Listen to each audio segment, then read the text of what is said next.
Ngayon, unahin natin tong ayun o. Ayun o. Mayroon na namang lumabas na sakit yung Lancer ko. Pero ano lang naman to, basic.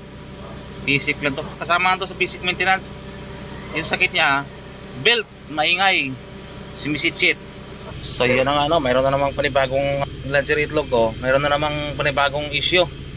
Lumabas yung ano niya, yung sa may makina, maingay, sumisitsit. Hindi na nawawala. Pero try natin kasi minsan dahil lang sa ano yan sa manipis na yung belt, kaya sumisitsit. Pero dati na itong ramdaman ko na to dati, yung sumisitsit.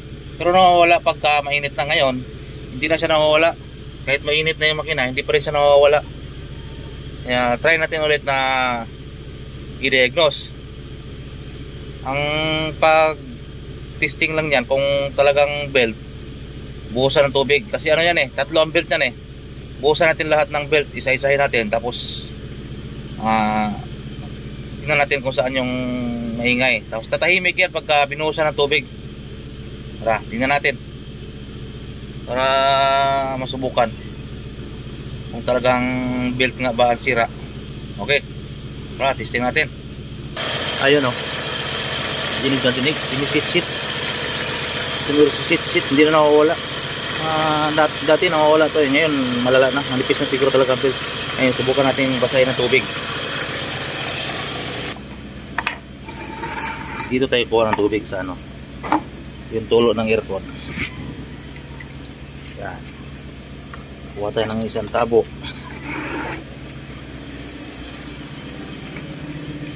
Isang tabo lang.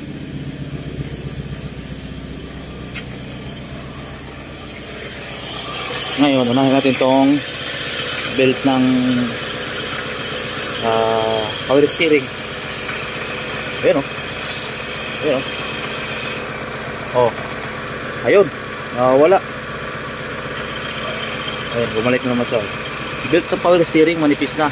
Sabagay, matagal ko nang hindi napalitan to, mga 3 years na to Ayun napikit na naman siya. Basahin ko ayun, tumahimik. Yun, belt lang talaga ang problema niya. Maingay, hindi na siya nawawala. Tapos mamaya pag natuyo yan, maingay naman yan. Kaya nag-umpisa naman na mag-ingay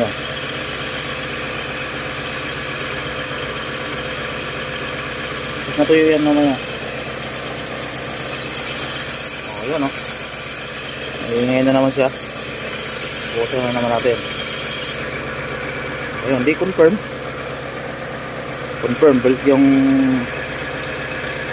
sira, manipis na, inabot na yung pinaka bakal niya, kasi may bakal na maliit yung loob ng belt ayan so yun, palitan na lang natin ang belt yan. Saka na kasi pasok pa tayo, pag diop na lang, palitan ko na lang to. Ayun, ingay hindi na mawawala yan.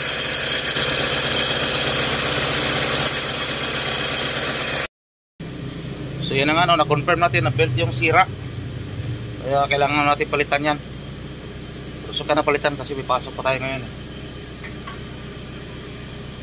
Belt ng power steering. Tatlo kasi belt yan, power steering. Tapos yung sa alternator. Tapos yung sa compressor. Sa compressor pangatlo. Yun, bali tatlo yung belt niya. Pero yung maingay, yung belt ng power steering, kasi yung sa alternator napalitan ko na yan tapos yung sa compressor napalitan ko na din.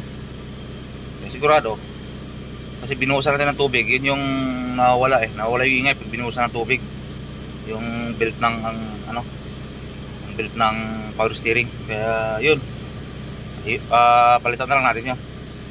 Tapos ito, mayroon akong bagong ginawa. Kasi ito talaga yung sakit ng Lancer itong center panel. Ngayon dito, yung lagay ng radyo nadurog na.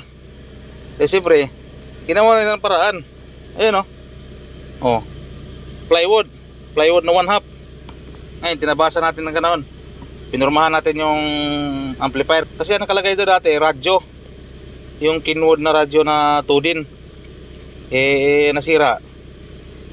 Ngayon, pinalitan ko ng amplifier lang siya. Tapos saksak ko na lang sa ano, sa dito, sa cellphone. Gaya ng cellphone, oh. Ayun, oh. Ngayon, okay na siya.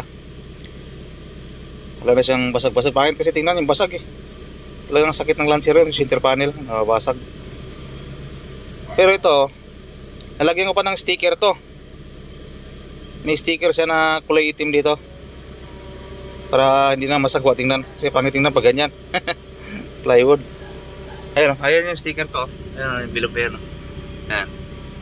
Ilagay ko pa yan. Pag nag-de-off ako, yun, lagyan ko na yung ano yan. Balot dito. Matatanggal pa naman to eh. Ayun, matanggal-tanggal pa yan. Balutin natin yan pag may time naman. Pag mag-de-off sa trabaho. So yun. Yun lang update ko dito sa project car ko. Ang daming ano. Pag-arahin natin yung utak. Okay naman yan eh. Pangit lang ngayon kasi nga wala pang sticker. Kaya pag may sticker na yan, goods na yan. I-videohan ko rin yan pag nagawa ko na, natapos ko na. Pag pintura kasi sana ilagay ko dito. Hindi naman maganda pag pintura kasi halata.